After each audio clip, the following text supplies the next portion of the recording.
I got to sleep late. I woke up in time for Marvel, grabbed my iPad, put it down, and was like, to watch on stream. Marvel. I think I watched the first match and the very end of the last match. No, I'm not gonna lie, I fell asleep all the way in the middle. Wow. I couldn't do it. Wow. It was so bad. Wow. I need to go back and watch it. Yes. Because it's the last one. I need to go back and watch it. It was good, too. It was really good. Yeah. It was definitely like endgame stuff. So, you want to talk about it now? Yes. Ultimate Marvel vs. Capcom 3. 7th place, No Life. With 0, Dante, Virgil. 7th place, also Mischief, Not Enough Damage. 0, Dr. Doom, Virgil. 5th place, Prodigy, Magneto, Dr. Doom, and Phoenix. 5th place also, Joey D, who made winners semis. Even the Midwest dudes I was hanging out with were like, Really? No, okay. 0, Virgil, Doom. 4th place, Paradigm, Hagar, Dormammu, Doom. Shout-outs to Paradigm. Definitely. One of the more underrated guys. Agreed. So, He made top 8 2 or 3 times. I think it's something like that. Also, Hagar, Rocket Raccoon, Arthur, and Hagar, Rocket Raccoon, Doom. 3rd place, PC Marvel God, Quackbot. Okay. Also, Quackbot was a player from the Las Vegas scene, who then moved to Canada. Magneto, Dr. Doom, Phoenix. 2nd place, EG, NY, Chris G, Morgan, Doom, Virgil. Winner, Splice, Ryan LV with Chun-Li, Morgan, and Phoenix. Hometown winner, yes. He, as we were saying before, his win meant that nobody won Marvel 3 twice at Evo. There was a different person every year, and a different point character every year. That's right. Fact. And after he won and got his trophy, I think Ryan LV actually smiled like once or twice. He's got a good poker the face. most amazing emotions that I've seen from him. You know, Yeah. you can see how emotional everyone gets when they win because he smiled. No, but I mean, he almost made it look pedestrian. Like you said, until grand finals, he didn't lose a single game, right? Yeah, he was 27-2 in games. What? Because it's 3 out of 5 the whole way too, right? So, oh my god! I mean, it was incredible. So yeah, he blew everybody up. Chris G, he almost blew Chris G up. By the way, he almost 3-0'd Chris. And Chris happened to make a sweet comeback, and then he was like, "Oh yeah, all right, I'm playing the game now," and he won the next one pretty convincingly. And then the last one was Ryan. Yep. So shout outs to him, and I love the fact that it ended with no. I'm a fan that it didn't end with a repeat. Same. So like I think that because that keeps the fuel. Like if Chris had won again, I think everyone might have been like, "That's it. We're done. Let's close the door. Let's move on." But a lot of people still love this game. In fact, Snake Tits is still even running this like Pasadena majors that he runs. He ran it in his house before. It's like this high stakes thing. I don't know if he's doing it in his house again. I don't think so. Yeah, but like shout outs to them. They're gonna keep going with that Marvel. So. Yeah, the Marvel series. I forget what the name of it is. Curly Circuit. Yes. That continues. Yes. But yeah, it was cool with players too. Like Quackbot. I mean, his Magneto was ridiculous. His movement is crazy. I haven't seen that guy play in probably years. And he said after he's just been playing online. That's crazy. Marvel 3 online. But, man, he looked super good. Does that even work? Joey D basically ran into Lariat 3 times against Paradigm. He just, like, air dash 0 into Lariat, like, 3 times. I don't know. Whatever. But, yeah, it was sick for Prodigy, No Life, guys who have had, like, more and more success as the game has gone on. But that definitely more like the latter portion of the Marvel 3 lifespan. Terry Bogard just outside, Priest, who was the same kind of thing, like ton of success lately, Ray just Ray outside. Was right out there Ray. Too. Yeah. Oh man, did you see Ray lose? Who's it to now? Now I gotta look it up because this is gonna bug me. So he lost, to get into top 8. I think it might have been against Quackbot. Let me see. Trying to see if the chat says anything here. After the 30-second delay, people say Quackbot. I think that's what it was, but I'm just checking. They say it was to Quackbot. Okay. He did lose to Quackbot, so. Yes, he did. He was out of the chair before they could show him on screen. Like, Quackbot won, then, like, normal speed of transition to, like, here's the players, right? Already gone. Right, Like, it was like a second later.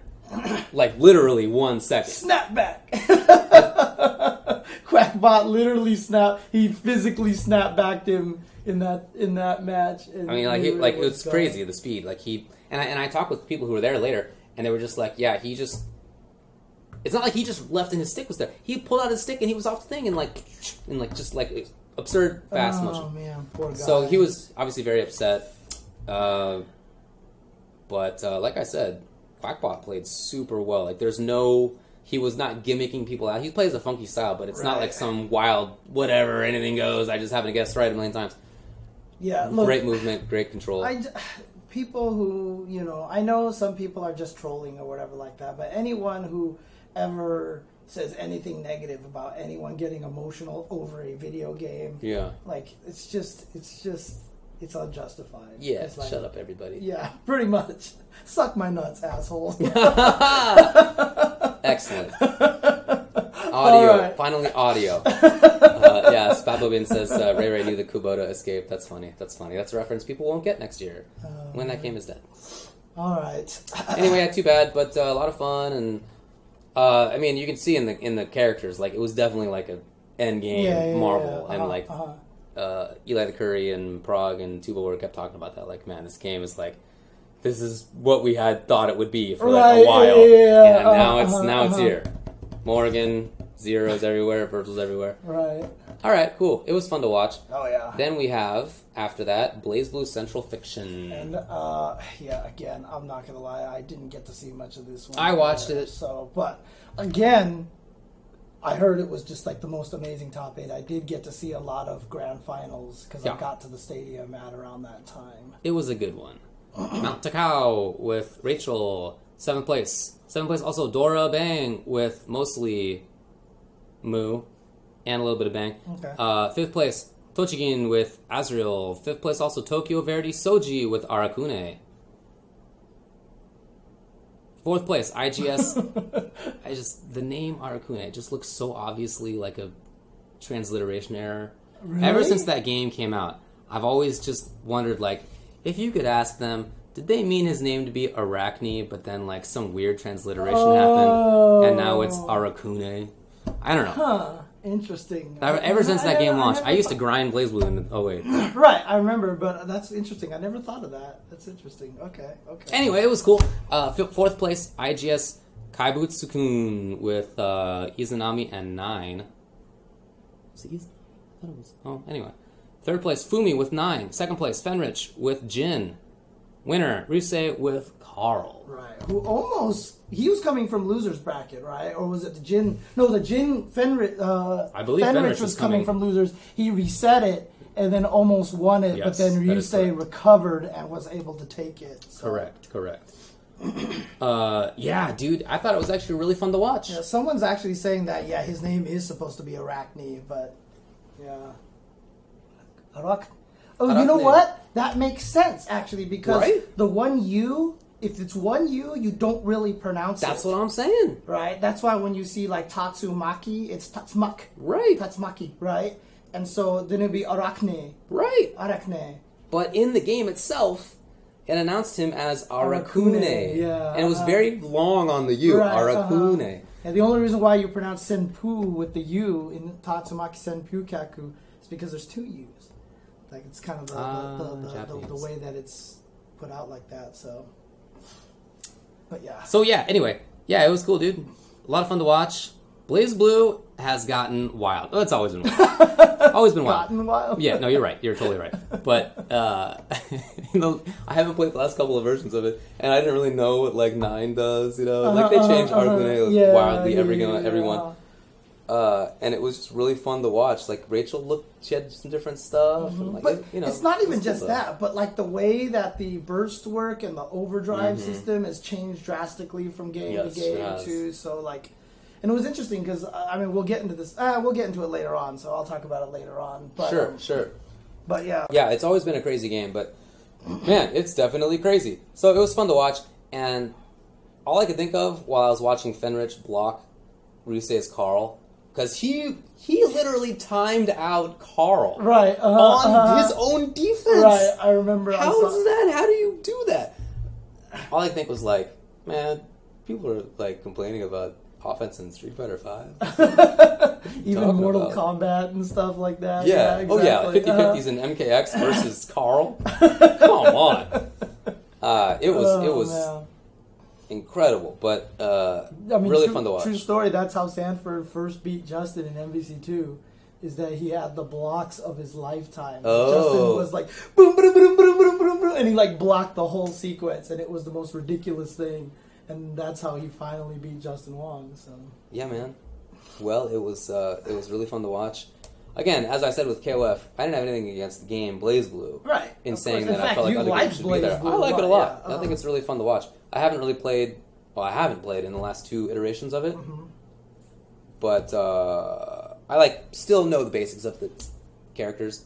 Although not 9 and Izanami, which were not in there last time I played. So I saw Izanami floating around, and she gets Gianna kept saying she's got the ribs on, and I was like, what?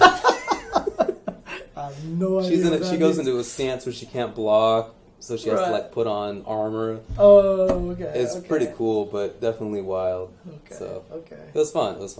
Alrighty. I was rooting for Arakune to win. Okay. Now, I did manage to get to the stadium. In fact, I intentionally did to get there in time to watch some Tekken, because I really, really wanted to watch this. So, go. Oh yeah, good job to Giuna and Jazz. I thought they did a good job. Oh yeah, absolutely. Everybody who did the live in stadium stuff did a great job. Oh, dude, for Marvel 3, after the first match, there was a big slowdown as there was some technical glitch. Okay. I don't really know what happened, but between the first match and the second was probably 20 minutes. Okay, I don't know. It was a long time. And so, I don't know what the stream was like, but poor Neo and Ski Sonic just had to, talk for, 20 minutes in the stadium, and they started getting down to just, the not having anything at all to talk about, It was a lot of fun. Sucked for them, but funny for me. Man. 18 minutes. 18 minutes. Hanzo Gonzo. Yeah, he would know. Yeah. Spooky came down, and you could see Gibby going up to the stage, no. and then you see Spencer literally sprinting to get there onto the stage, and he rummages around, and something gets fixed, and he literally sprints back, back up. Anyway, so Tekken 7, 7th place Take with Kazumi, and Suken with Eliza. 5th place also Stream Me Anakin with Jack 7. 5th place John Ding with Eddie and Lucky Chloe. 4th place Taisei with Steve. Yes. 3rd place Ni with Fung, Steve, Brian, and Deviljin. 2nd place Echo Fox Saint with Jack 7. That's right. Winner of it all, Echo Fox JDCR with Heihachi and Dragunov. Yeah, JDCR is pretty much undisputedly the best right now. He's been winning everything in Tekken 7, so yeah. But, I mean, shout out to the Echo Fox boys. This is kind of what one of the times we want to talk about, just the Echo Fox boys doing so well. I mean, we already had a 4th place in Mewtwo King, and now these two winning over here. We had 2 in Top 8 and Injustice. Right, exactly. So that was Theo and Sonic Fox. Right? That's right. So, yeah. John Ding was a game away, I think, from beating JDCR. Dude, there were so Very many close. games where JDCR looked like he was going to get upset. Yeah. It was just boom, boom, he's losing, and then all of a sudden he was like, oh, wait, that's right. And then he would just run through the guys. Mm-hmm. But yeah, I mean, again, I know I don't mean to keep saying this all the time, but I've been cracking out on Tekken. Mm-hmm. And so I really, really enjoyed watching this and just seeing, because like I said, I can understand the game a lot more now. You know what I mean? I understand what's happening in the game. And again, it's just, God, their movement is ridiculous. Oh man, it's crazy. It's so silly. Crazy. It's silly. Dude. I love watching John Ding going around with Eddie, because Eddie has the weird Jenga stance where he's moving around anyway. As he moves, he's all of a sudden his head's here. Right, dude. There was that one round. I think that JDCR had the most ridiculous parry to was that in semis or was that? What was that? That might have even been at Rev Major. Now that I think about it, but he has been making crazy comebacks for 2 weekends in a row now. So shout outs to him for taking it. So wow, John Ding is moving in with JDCR and Saint. Ooh. Dang. So if Cool Gray AJ is still in the chat, He's he's the one who said that. So John Ding is probably like, hey guys, talk to AJ for me. Talk to AJ for me. Yeah. It was very interesting to watch two Jacks up there play quite differently. Anakin and Saint. Anakin was so sure that his opponents had errors in code because he was just debugging everything. He was debugging. He was obsessed. Oh my god, he was obsessed with it. And he got his butt kicked a couple of times for it. But it was very, very interesting to see as somebody who is kind of relearning Tekken, I guess, with Jack, the difference in playstyle. Different guys. Like one is definitely mixed up, and the other one is definitely like I'm controlling things. I'm like being patient. It was really cool. The one interesting thing about this, and this, I mean, not to turn this into a Street Fighter V comparison thing again, but like. The weird, interesting thing about Tekken is, there's always those lists, like the 15 best moves, right? But like 10 of those moves are going to be what everybody uses. And then there's just these weird, like, whoever uses them will lean towards certain other moves. And that makes such a big difference. You know what I mean? That's what really adds to the, interestingly enough, to the uniqueness. You know what I mean? Like, I almost feel like Street Fighter V is missing that because they don't have the close-up moves and the far moves, and so there's only a few certain buttons that serve certain roles. Sure. As opposed to just having random buttons that maybe don't look like they might be useful, but then someone just knows this random way to use it, kind of thing. But no, cool to watch. Yeah, very cool to watch. Cool to watch. Different styles. So a lot of fun there. We had two Americans in top 8. They finished 5th and 7th. It was good. Hey, it was good. It's better than Guilty Gear and BlazBlue did. No, I'm just kidding. No, they did fine. The U.S. did fine. Cool. Fable Fab, NYC Fab. Finished 13th with Fung Miguel. Wasn't there somebody else we don't want to talk? Oh no, that was in Street Fighter. Yeah. Okay, cool. Fun to watch. Super Smash Brothers for the Wii U. 7th place, RNG The Buzz with Rosalina. 7th place also, CLG Void with Sheik. 5th, Ken with Sonic. 5th also, Energy Nairo with Zero Suit Samus and Bowser. Yeah. That was cool. 4th, P1 Tweak with Cloud. 3rd, MSF Larry Lur with Fox. 2nd place, TSM Zero with Diddy Kong. 2nd place. Yes. TSM Zero with Diddy Kong. Winner, MVG Salem with Bayonetta. With the crazy comeback on that last stock. And did it in true Bayonetta fashion. Yeah, for sure. It was really cool to watch. I hit you, you're at, it was like 50% damage, and then at the top of the screen, dead. And dude, the way that it ended was so fantastic though, because he was hitting him and you just saw an explosion. It was like, game! And like, for everybody in the audience, probably for like 10 seconds, was like, who died? It's like really hard to tell. But yeah, I couldn't believe that he made that comeback there because it looked like that Zero had it in the bag. Yeah, he had to reset the bracket. It was 3-2, 3-2. It was really close. And did you see the photo too? I mean, it was just another one of those amazing photos of just emotion and pure, like, what this does to people. But there's a scene, like, just this really strong juxtaposition of the front row, and Zero's girlfriend is on the chair, and she's just like this, and somebody else on the side, and she's jumping. Yeah, I think that was Salem's manager. Was that it was? Oh, okay. But yeah, it's just the what is it? The something of victory and the agony of defeat, right? It's just a great. It was just really nice. It's a good esports picture. It's a good esports picture. So. Well, I thought it was really cool to watch. This is when I went to go eat. Oh, okay. I mean, you got to pick some point. Right. But while we were eating, we definitely were all watching Smash. Yeah. And I was drinking $5 wines. I went to the Nathan's Hot Dogs to buy wine because whatever, it's the Vegas food. Right. Court, right? Yeah. And I went up there and I was like, I'll have the Merlot. There was like Cabernet, Sauvignon, or whatever. I was like, I'll have the Merlot. And the person was like, and I was like, I'll have the Merlot. And she was like, you got it. Oh boy, that's a true story. Anyway, but while that was happening, I mean, while we were there, we were all watching, and it was I don't know how common it is to have a Bowser as a counter pick, but that was really cool to watch.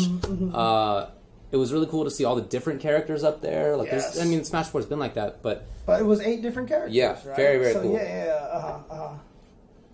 Yeah, no, good stuff to them. I watched most of it from the audience. So I was in the audience for Tekken and most of Smash, and I was sitting with my best friends from high school.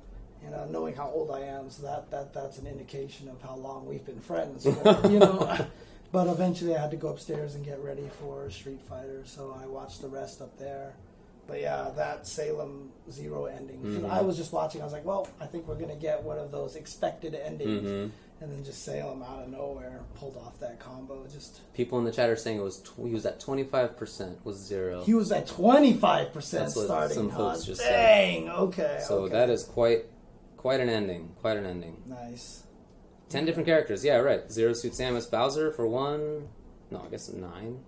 Well, if Luma counts as the second character, I don't think that's what they meant. Yeah. But I mean, I know Bayonetta's was super good. I know she's been nerfed a couple of times, so I don't know if people still consider her OP or anything like that. Ninth place was Elevate False with Sheik, Marth, and Donkey Kong, which is cool. Ninth place also was Abadongo with Bayonetta. Ninth place also was JK with Bayonetta. Ninth place also was Lima with Bayonetta. Okay, so maybe Bayonetta is kind of good. There you go. So some people are saying that she is the best character. Oh, She's the best in the game, no question. I guess, yeah.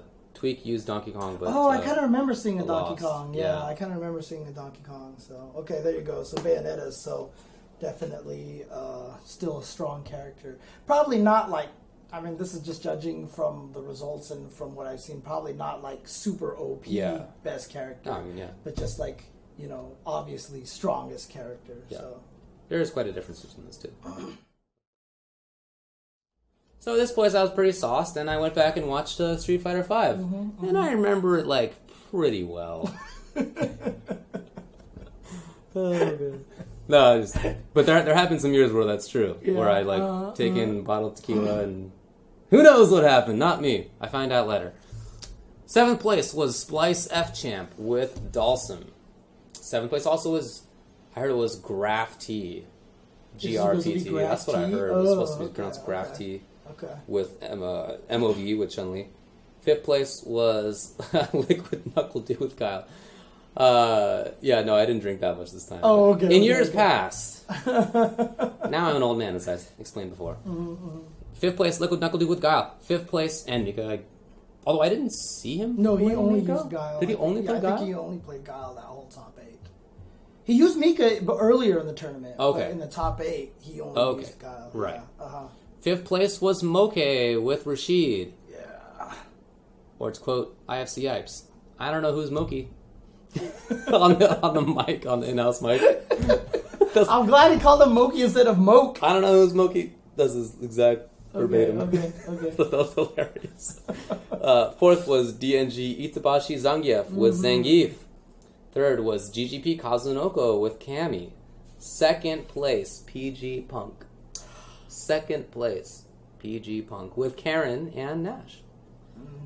Winner, Echo Fox Tokido with Akuma. Yep. I mean, you could see it in that top 8.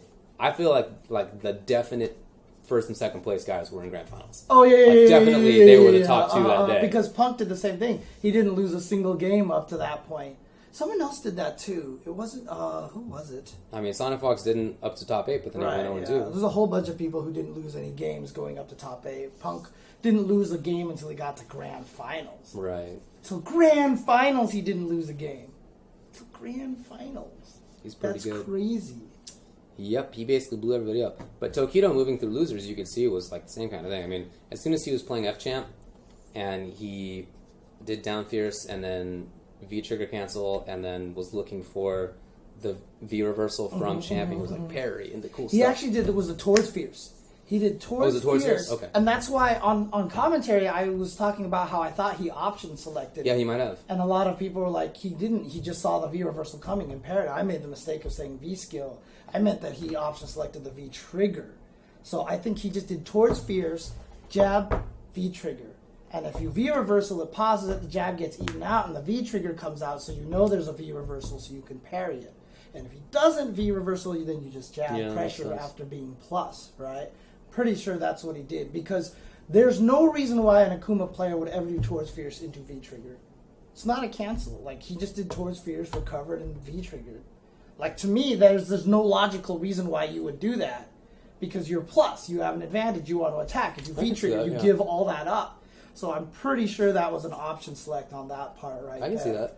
Yeah. And I heard from a couple of people that he was just full of option selects. Mm-hmm. That's what Justin said. This is Justin. Yeah, he said when he went to NorCal. In fact, that was the main reason why I knew Punk was worried. When Tokido made it back to Grand Finals, I was like, you know what? That is the one player Punk did not want to make it out of that losers bracket pool, because Sejam was telling the story that Tokido and Punk played a first of 10 set in NorCal before Tokido, he stopped by NorCal for a little bit before going to Evo.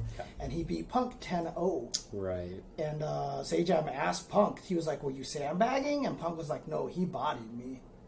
So when Punk beat him the first time, I think there was a lot of relief. And then when he came back out, and it was just like, I gotta fight this guy again. And then Tokido did a taunt combo on him. That's right, yeah. Jesus. And then he took the first set. Like, I didn't say it on commentary at that time, but in my mind, I was like, Punk is done. I was like, there's no way he's winning set number 2. I thought the same. Yeah. He definitely seemed done. Because I was just like, 18-year-old, there's so much pressure. And I was saying on commentary, I was just like, he has to gather, he has to forget this. He has to remember how he played in the winner's side bracket. It's tough. I didn't think he was going to be able to do it. And sure enough, he cracked at that point in time. The nerves got to him. But you know what? He's an 18-year-old kid. Think about the stuff we were doing when we were 18 years old, right? Like, I mean, like, none of us were sitting there on a stage in front of, like, 500,000 people, watching you, trying to win, like, near 6 digits of cash, like, God. Just being a frat hooligan. Yeah, I know, right? Man. Oh, poor Punk. No, he's 18. Yeah, he's. I believe he is in fact 18. Yep. Yeah. F-Champ. Getting roundhouse by Vi at 18. Hell no, I was 18? way older than that. Are you serious? I was way older than that. Oh yeah. F-Champ almost beat Tokido. It was very close. It was 3-2. I mean, think about how that would have changed everything. Right? Yeah. But then losers semifinals, Tokido 3-2 over Itabashi Zangief. That was also very close. There were definitely moments in there where Tokido looked like he could be beaten. But once he made it through those guys, and then he dispatched Kazunoko, 4 Grand Finals, I tweeted, like, if anybody's going to beat Punk, it's, like, definitely Tokido. I didn't really think that Punk would win seeing Tokido get through like that. I didn't even know about him bodying Punk 10-0 otherwise like that. But, yeah, just the way he was playing was so strong. Yeah, I mean, I'll also admit one thing, too, because, like, obviously I wanted U.S. to win, to get U.S. the first win. But if any of the Japanese players was going to take it, I'm happy it was Should have been Tokido. Itazan. Oh, what? No, I'm with you. I think that's very cool. I'm very happy for Tokido. Yeah, for sure. He's been great for a long, long time, and I think that's super cool. But, I mean, fun one to watch, and different characters up there again. And I gotta say one thing. GTO Akira was way off when it came to predicting how many countries would be in top 8. Dude. Way off. Said 3. No. It was 2. What did we say? I don't know, like 5 or something. Yeah, we Whatever. said 5. Oh, man. But yeah, no Lauras, no Balrogs, no Urians. Yeah. One of those I don't characters think that's that a big everybody was like, surprise. Yeah. Xiaobao Vega was just outside. Bonchan Nash was just outside. Haitani, Nakali, and Verloren and Cammy were just outside. And then if you look a little bit further, Justin Wong was 16th with Karen and Ed. Sako was Akuma. Justin was broken up about that. Okay, I didn't see the guy the whole weekend. Yeah, so. I saw him, and I walked up to him how are you doing? And he's like, you should know not to ask me that. And I was like, no, I'm asking because I know. Mm-hmm. I want to make sure that you're okay. Yeah. Tough. Yeah, he was not happy about that. So I thought it was cool for Jiwa that he was 16th because I feel like that's basically the best that he's done in SF5. He's one of those guys who's always up there, but 16th at Evo was super good. Yeah. Wolfcrone Laura was right there. Scary. Machabo was 17th. I know, right? That's pretty cool. You're good at fighting games. You're good at fighting games. Right. Yeah, it was really interesting there. Tsa4, who almost lost in pools when we were commentating. He almost lost. Yeah, he lost the first game, and then it just looked He like was at match point. His opponent's match point. Like twice, I think. Yeah. And he made 17th at Evo, so you never know. You never know. But yeah, lots of fun results up there in the top 25. SD Pinoy up there, we were mentioning him before, doing really well. Snake did lose the I'm Still a Daddy. He did. Yeah. He That did. was a big one right there. Yeah. I'm Still a Daddy, I think got like just whatever the number is, just past 25th. Yeah, so tied for 30 something. Yeah, 32nd. like that, yeah. I forgot what the progression is. 33rd, right? 33rd. I guess that's tied right, at yeah. 33rd. So. Yeah, Smug was sent to losers early. Bonchan was sent to losers in literally the first round. Andy OCR beat him in round number 1 for Bonchan. Andy OCR had to beat somebody first, but Bonchan's first round was Andy OCR, and he lost. And then he finished 9th. How many matches was 17. that? Wow. He went 17-2. I mean, give that guy a medal. Jeez. I mean, one, a lot of people were saying Andy OCR was some random bison. They just don't know, right? Random bison? Dude, someone actually in a group with Andy OCR standing there was like, did you hear? I heard he lost to a random bison. And Andy OCR said, yeah, it was me. And the guy was like, what? You're not a random bison.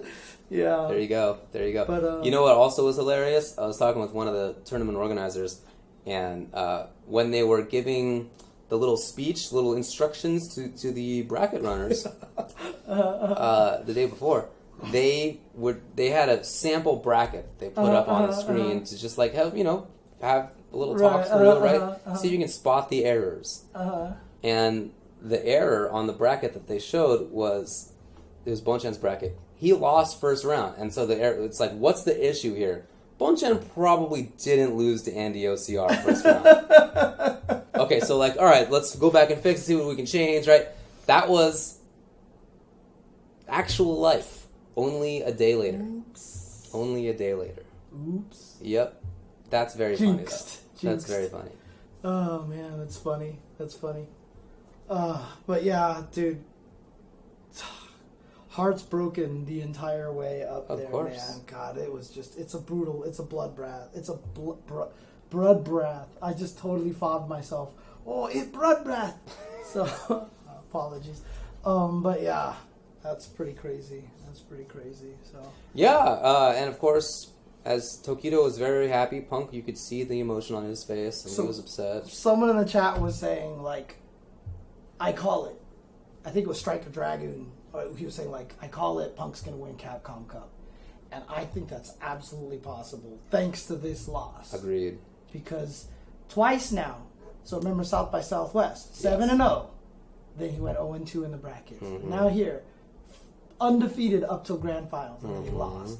I think the moment gets to him a little bit. I think he gets a little comfortable when he does too well in the beginning of a tournament. Yeah. And now that that's happened to him on the biggest stage, on the biggest match of his life, I think, E-League was pretty big because he got a lot of money out of that one. But still, Evo was the trophy. There's literally a stage there at Evo, and there are and not only that, but person. Punk was like, you know what? I don't even care about the money. I just want that trophy. Right. So for sure, the biggest match of his life on that stage at Evo, the biggest tournament of all the fighting games.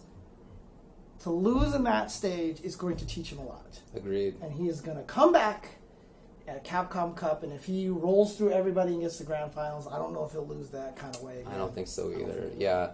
It's funny, even after that, Tokido won, and he's the best that day, but I guess I still consider Punk the best in the world. Yeah. It's like a general... Week to week, individual results are going to vary, right? But and Tokido obviously deserved it. He played great.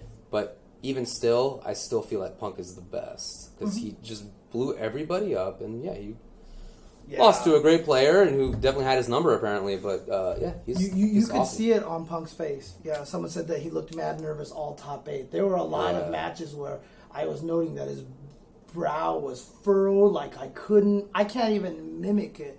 He was like you could see the squish up here in his eyebrows were like this. Yeah, no, you're right. Like he was so nervous. You're right. So. You're right.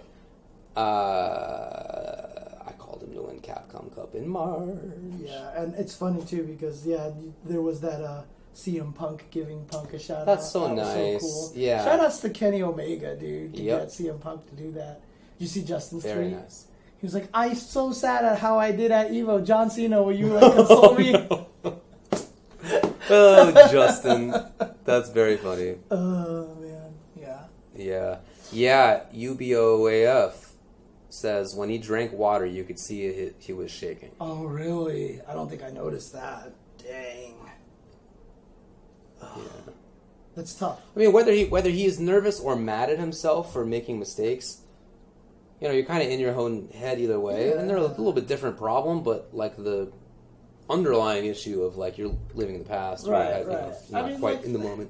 It's like when you're 17 years old, you're all nervous about like asking that girl to the prom or some shit like that, right? And like here's Punk trying to win all this money on this crazy stage and put his name in fighting game history, dude. And get the no, the big fat no.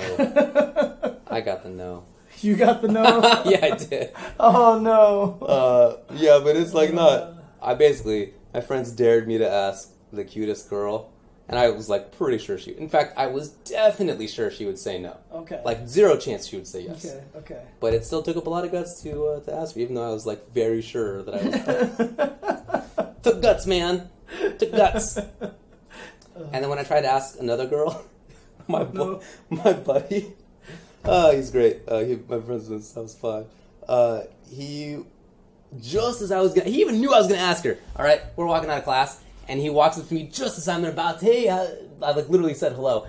He comes up in between us and he's like, hey, David, can I borrow your calculator? What? No! I was like, no! What a jerk. No!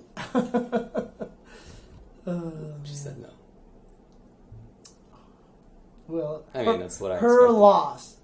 I can say from what I've heard from. Oh, I would have been no kind of pleasure, for sure. At age 17, no, I had no idea what to do. Oh, man. No idea. Yeah, dude. You gotta watch this Unknown and No, we were walking out of Calc. I mean, she wasn't an idiot. She was a smart girl, but she was also super cute.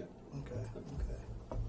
All right. So, anything else that you want to say about the results of Evo before we take a break and maybe talk about other stuff? Anything else you wanted to say about? I mean, I know there was a lot of awesome stuff. The side tournaments there. They had some Dragon Ball side tournaments. Anime Evo had a bunch of stuff. And shout outs to the Anime Evo crew because year after year their scene is growing more. That little community is growing more and more legit to the point that Gundam Versus even had direct Namco support. There, they let them be free entries and gave them prize money and stuff like that. I think they won like joysticks and everything. Awesome. So it's super, super cool. So, I thought it was really cool that Moke got 5th. And mostly online player, but a lot of people said he was the best Rashid in Japan. I heard that he's multiple Master times. Rashid. He's Master Rashid online. But I mean, but online doesn't necessarily translate. Right. But I heard from multiple people that they thought he was the best Rashid in Japan. Okay. There you go. And I guess maybe on Earth. Yeah, ST and CVS2. Chun-Li in top 8. They got Seth Killian and John Choi to enter the ST tournament. There was 88 people who entered this ST tournament at Evo. Shoutouts to El Trouble and Killer Miller for doing a great job keeping that game alive, Apologies to Killer Miller. I guess at some point I said that the ST scene would always continue on this show, and that may have been not certainly intended, but may have been taken as like a slight that like they just would always do it. And I definitely didn't mean that. Wait, what do you mean? Like that my saying that it's always going to be there is like, yeah, they're always going to do it. Like you don't have to put in any work yourself. Oh, right, yeah. They're going to do it. It's just okay. and I certainly didn't mean that, but right. But no, the reason I bring it up is that it's an important point that they do a lot of work, and for any scenes that want to continue, say you want to keep running Marvel 3 as a side tournament, right? That's not going to be easy to do because a lot of people are going to be moving on. But if you're going to do it, it takes a lot of work. Like, you got to be willing to haul in those TVs on your own. You got to be willing to bring the systems on your own and run the brackets. It's hard. Yeah, and again, shout out to everybody who does that for their scenes. Like, not to be that guy, but it's just like every year, everyone's always like, "Hey, Evo, you know, give a chance to the smaller communities. It will give them a shot in the arm." And as we said, KOF and BlazBlue had great finals. There was no doubt that they deserved their spot and all that stuff like that. But did it give them those communities, a shot in the arm that everyone claims Evo gives you when you get put into the official lineup? You know, not really. I hear you. You know, and that's not to say that Evo doesn't have impact. It's just, it's always the community. It's always about the community. It's always going to be about the community. Marvel should not have even made it into this event. They got in because they won that, they won the auction thing, only because that Marvel community literally brought it back from the dead, because it was pretty much, everyone was calling it dead game. That was like the biggest joke about Marvel for a while. That was, I would say, last year-ish. Yeah, 2016, maybe. Yeah. But yeah, over the last year, the scene has done an awesome job. Exactly. Curly Circuit, right? That's definitely like just a fan and community run thing. And yeah, no, that is a good lesson for the scene in general. Always, it's about that community. You know, it's always going to be about the community putting in the effort for that game. People are just talking about what's going on with your hand there as you're shaking it with your leg. Just looks a little suspicious. I've got my I've got my bay on my shirt right here, so you know. Yeah, no, I'm a leg bouncer when I sit. Same. So it's very tough for me to sit still. Yeah, is the F champ the best Dawson? Yeah, I mean, I have thought he was the best Dawson. I don't think that's new. Although that said, Commander Jesse could not make it to Evo. Unfortunately. God, it's so rough. Bummer. Yeah, bummer. It's rough. Anyway, very cool. Itazan, Zangief, all right. I'm just happy with the variety. You know, Zangief is not the best character. No, and he's not top 5 either. No, but he probably is top 10, in my view. Yeah, I can see that. It's just that he relies on that crazy streak of momentum to win a lot of the times. You know, and so I just don't think he's as solid as some of the other characters in terms of consistently being able to be, to win. So that's why I'm still kind of like, especially now that I have to put Akuma in my top 10. I think Zangief is going to fall out of there. I think it's Tokido. Yeah. But Nemo thinks that Zangief is the best, or like, in any case, overpowered. It's not clear to me if he means that Geef is the best, or if he just thinks Geef's overpowered because Geef is viable. I think he thinks that Geef is brainless. Because his comment, I think he literally had a comment like, all you have to do is just spin the controller and hit buttons and you win. Yeah, I mean, so whether he thinks Geef is the best or just like better than he would like Geef to be, I think that's really what it is. It's like, Geef is like a playable character, which is terrible in his view. He should not be playable. Like, that's my guess. I think he kind of sees Geef kind of the same way that a lot of US players see Balrog. Like, you just hit roundhouse and you win, kind of thing. So Balrog was not in the top 16. Oh, jeez. I'm not sure. Oh, no, 17. So 4 was a boxer play. Okay. But yeah. Alrighty, he had a good interview Nemo did with Born Free. Again, check out his interviews. He does a great job. But before we take a break, once again, to quote the masterful Tokido, fighting game is something so great. And dude, you don't understand. I'm sitting there, I'm tearing up because Tokido's won and everything. And Punk is crying. I'm like, I got this, I got this, I got this. And Sejam was just sitting next to me watching me. He's just laughing, kind of giggling. He's giggling at me, like wiping my tears or whatever like that. Yeah. And then Tokido's like, I just have one thing to say.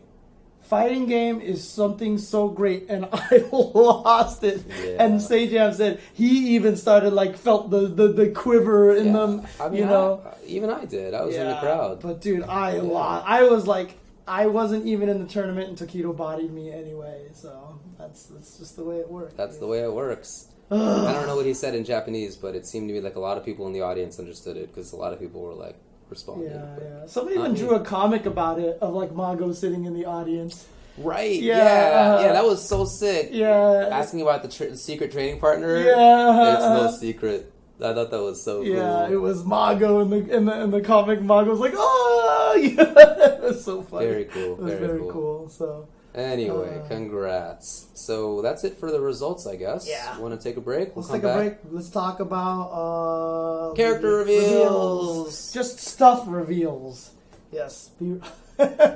All right. Be right back. Be right back.